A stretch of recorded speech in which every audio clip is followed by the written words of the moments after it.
अस्सलाम वालेकुम वरहमतुल्लाहि वबरकातुहू। जी दोस्तों, क्या हाल है? ठीक है, खैरियत है। उम्मीद करता हूँ आप सब खैरियत से होंगे। अल्लाह करीम आप सबके शौक को सलामत रखे, खुश रहें, आबाद रहें हमेशा।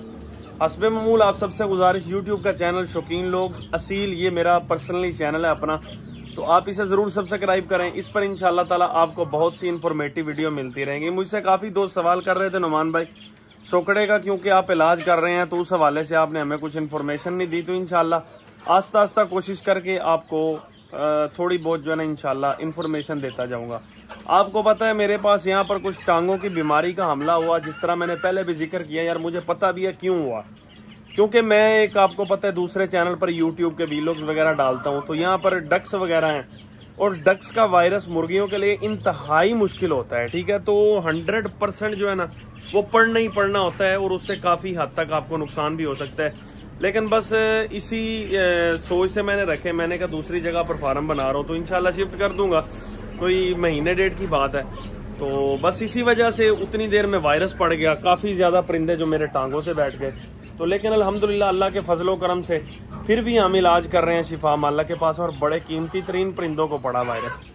अभी वो देखें, एक मादी मेरी अभी भी बैठी हुई है जी, ये लसानियों में से मादी थी, गंजो मादी हमारी। ठीक है, अभी ये तकरीबन 1.5 हफ्ते से ये बैठी हुई है। ठीक है जी, और उसके बाद ये हमारा पैरट वीक था, जो इसे नजर कहें या जो कहें, बहरहाल ये भी टांगों से बैठा हुआ था। ये एक 4 लकिए का मेरा पट्टा है, ये भी टांगों से ये इकट्ठे ही बैठे थे। तकरीबन इन सबको जो है ना 15-15 दिन, गालिबन 10 दिन या 7-8-10 दिन हो गए हैं कि इनको मैं हाथों से ही फीड करा रहा हूँ, और ये सोकड़े में चले गए थे।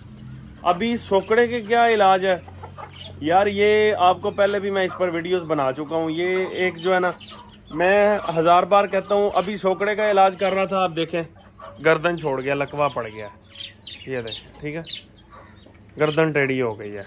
कर मैं सोकड़े का इलाज रहा हूँ और उधर से सोकड़ा कुछ बेहतर होना शुरू हुआ तो लकवा पड़ गया, क्योंकि कुछ इस तरह की ठंडी ग़िज़ाएं हमने सोकड़े में देनी होती हैं कि जिसकी वजह से इनकी जो है ना, समझ लें कि अंदर की नालियाँ जो होती हैं ना, अंतरी होती हैं, वो सूख जाती हैं। सूख करना इस तरह समझे कि लकड़ी नहीं होती, इस तरह सूख जाती हैं वो, उनके अंदर से कोई चीज नहीं गुजरती, फिर होता है सोकड़ा। तो उनको तर करने के लिए दोबारा काफी ज्यादा नुस्खा जात बताए जाते हैं और हैवी फाइबर वाली ग़िज़ाएं दी जाती हैं, तो जिनमें ठंडी ग़िज़ाएं भी दी जाती हैं। ठंडी के चक्करों के अंदर जो है ना मुर्गे को जो है ना लकवा हो गया है, तो सोकड़े से तो निकलने लग पड़ा था, लेकिन कोई बात नहीं, लकवा कोई इतना मुश्किल नहीं है। तो मैं क्योंकि दही की पनीरी बना के ना रात को 1-2 दिन बाद, जिस तरह आपको बताया था, खुश्क करके, वो सुबह को, वो बड़ी जालिम चीज है सोकड़े के लिए, तो वो देता था मैं। वो हद दर्जे की ठंडी होती है, वो दी है, तो उसमें से सोकड़े के साथ जो है ना लकवा पड़ गया। सोकड़े से उम्मीद अब निकल आएगा इंशाल्लाह। अब दवाइयों की बात करें, दवाइयाँ क्या देता हूँ। अभी जब से मेरे परिंदे टांगों से बैठे हैं ना, तो कुछ एमरजेंसी चीजें मैं लेकर आया था, जिसके अंदर ये देखें हैपा मर्ज है। ठीक है, आपको भी इसी का बताते हैं, जेटी पर है। ठीक है, और उसके अलावा ये म्यूकेन पड़ा हुआ है, ये तो मैदे का होता है। ठीक है, ताकि मैदा उसका चलता रहे। ये बड़ी जबरदस्त किस्म की चीज है, चोरका। ठीक है, ये हो गई। और उसके बाद इनकी ग़िज़ाइयत हमने किस तरह पूरी करनी है, हजम भी करता रहे, पोटा भी जाम ना हो, ये भी आप देख सकते हैं। बच्चों वाली ग़िज़ा सीरियल लैक, और इसी तरह ये देखें लैक्टोजीन 1, जो बच्चों को हम दूध पिलाते हैं। ठीक है, इसी तरह ये जेटी पर पड़े हुए हैं, ये गोलियां पड़ी हुई हैं, वो वाली क्या कहते हैं, मैथिकबाल की इंजेक्शन यहाँ पर पड़े होंगे, मोटेलियम की गोलियां पड़ी होंगी, तो और भी 2-4 चीजें इसमें ऐड होंगी। ये कैल्शियम पी भी पड़ा हुआ है।